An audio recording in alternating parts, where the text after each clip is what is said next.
Welcome to r/entitled people, where we share stories from your lives about people who think the rules don't apply to them, and they should get what they want. Thank you, friends, for subscribing to the channel, and for so many likes. And today we have 3 great stories, so subscribe, hit the like button, and let's begin. The first story: an ex-employee tries to trespass on private property and gets arrested. The second story: entitled customers were arrested for not being able to read.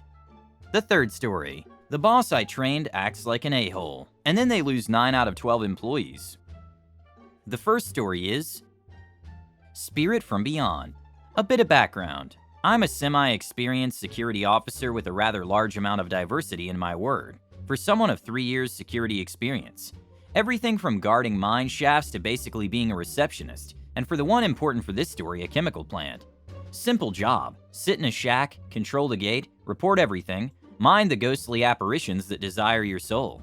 At least that's the job description according to a guy I shall dub Crazy Steve, CS for this. CS was the annoying coworker in every possible regard. That one guy you know who doesn't understand the internet but wants you to look up 70s songs for him to listen to off your phone constantly. Especially Manfred Mann's Earth Band. The one who sleeps or hides in a corner where he thinks you can't smell him. And the one who uses every last bit of coffee and never contributes to the coffee fund. On top of all of this, he was absolutely certain the site was a haunting ground for ghosts, demons, and aliens. I have several stories surrounding the downright strange things I've seen him do, but this came after his termination from threatening to cast a death curse on our boss over the phone to a poor innocent truck driver, just trying to get through the gate.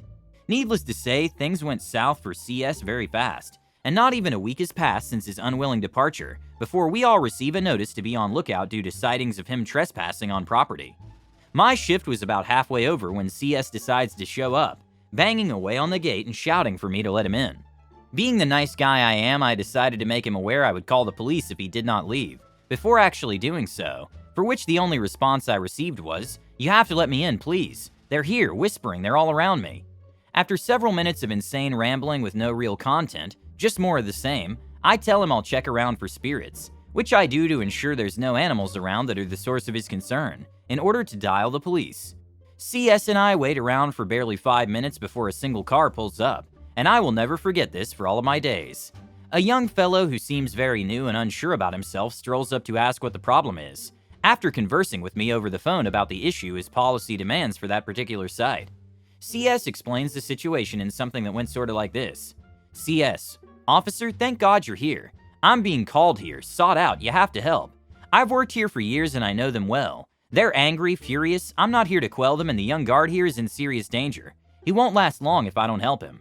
I'm standing nearby snickering with the cops shooting me strange glances.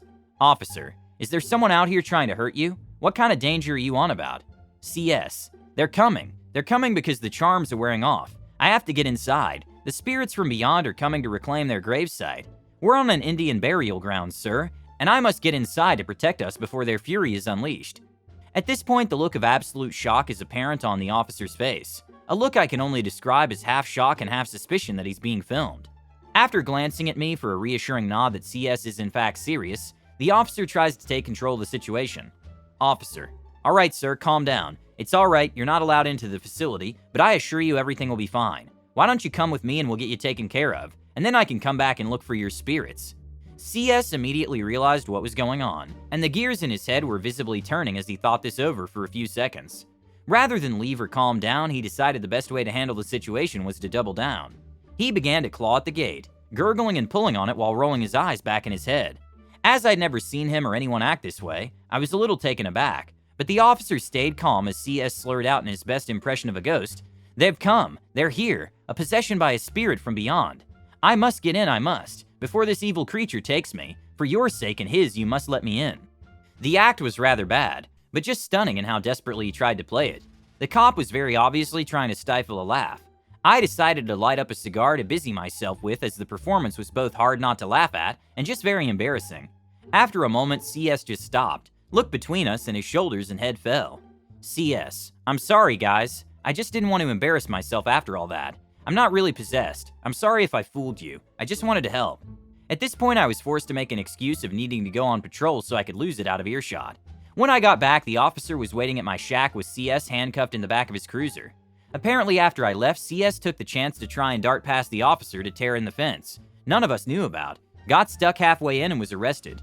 Probably occurring while I was checking the shipping dock inside one of the buildings, as I hadn't heard it. I gave my statement to the officer, mostly things like, yes, he's always believed in things like this. No, this isn't anything completely new, although the possession was.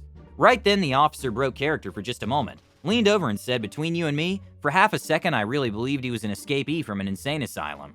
A few chuckles from me, a couple more questions answered, and a very bewildered officer drove off, and I was left with a very large amount of paperwork and a difficult job of figuring out how to put it all down, describing the situation within company guidelines. Aftermath. I've met the cop once more after this, shortly after I left my job at the chemical plant. CS was to have a psych evaluation and his security license voided, as well as some fines and a few days of watch in a hospital. Apparently the story had his entire department giggling for days. This was a couple months after the event, but they were still warning him to beware spirits from beyond for nearly every call. He got some free food out of it though, for such a good story, so it was fine with him.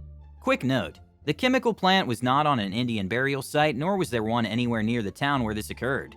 He was very thoroughly convinced otherwise, however. I'd only heard about it 17 times during our shared hours. The second story is, called the cops on 4 adults because none of them know how to read.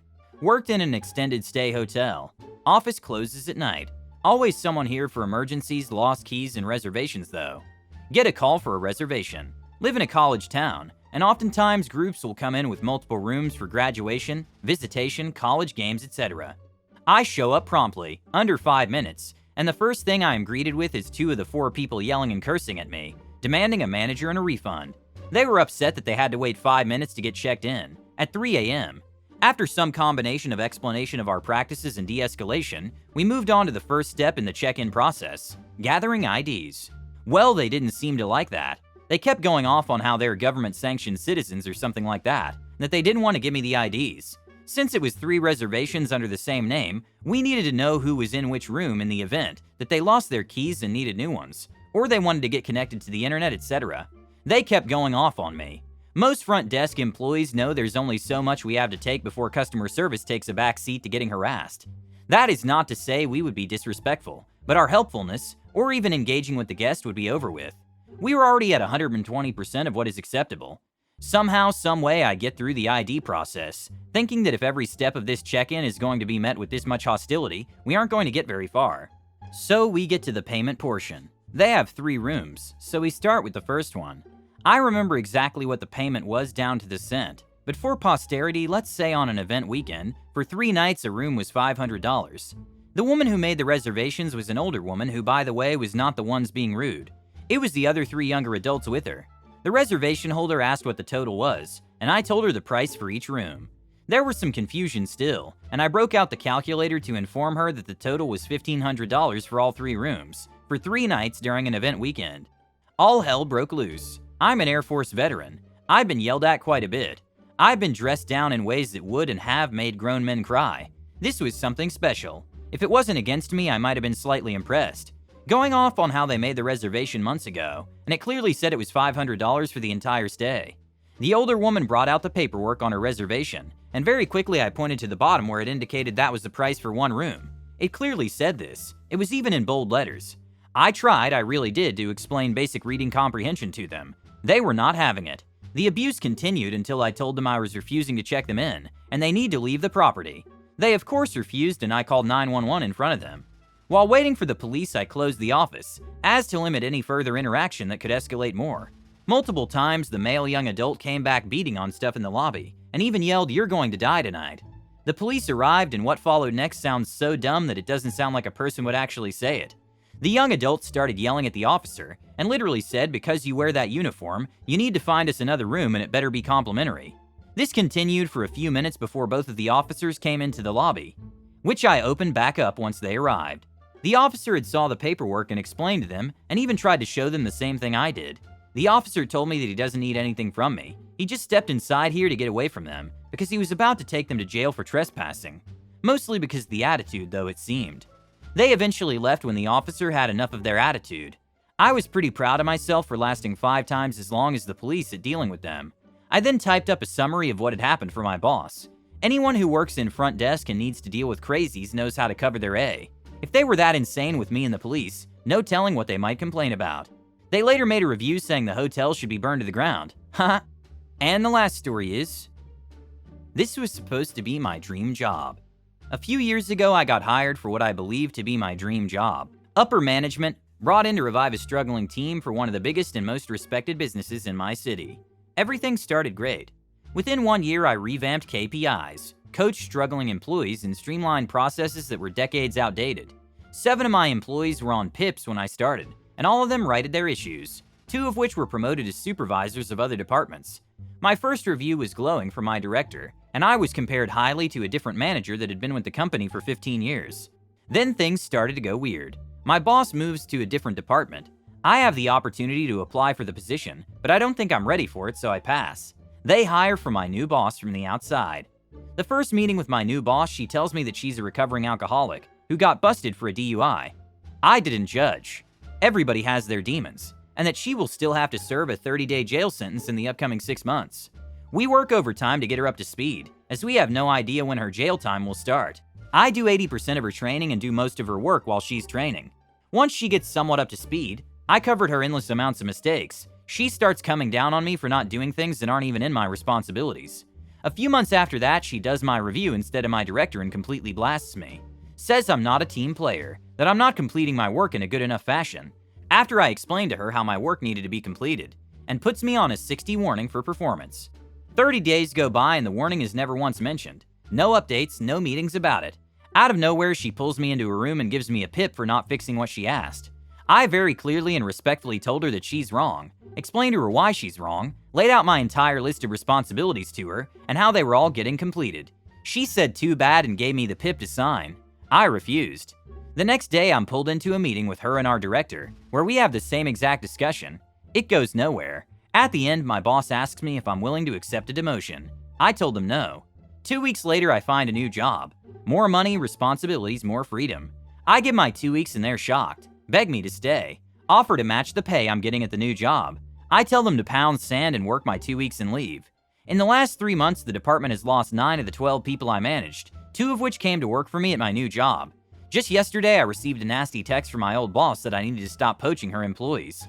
I tell her to be better at her job and read a few management books while she's enjoying her time in jail. Word of advice, don't act like you're better than your employees because you have a higher title than them. Bosses should respect their employees more than employees respect their bosses. I hope you love these stories. Subscribe, hit the like button, and turn on notifications. Have a good day.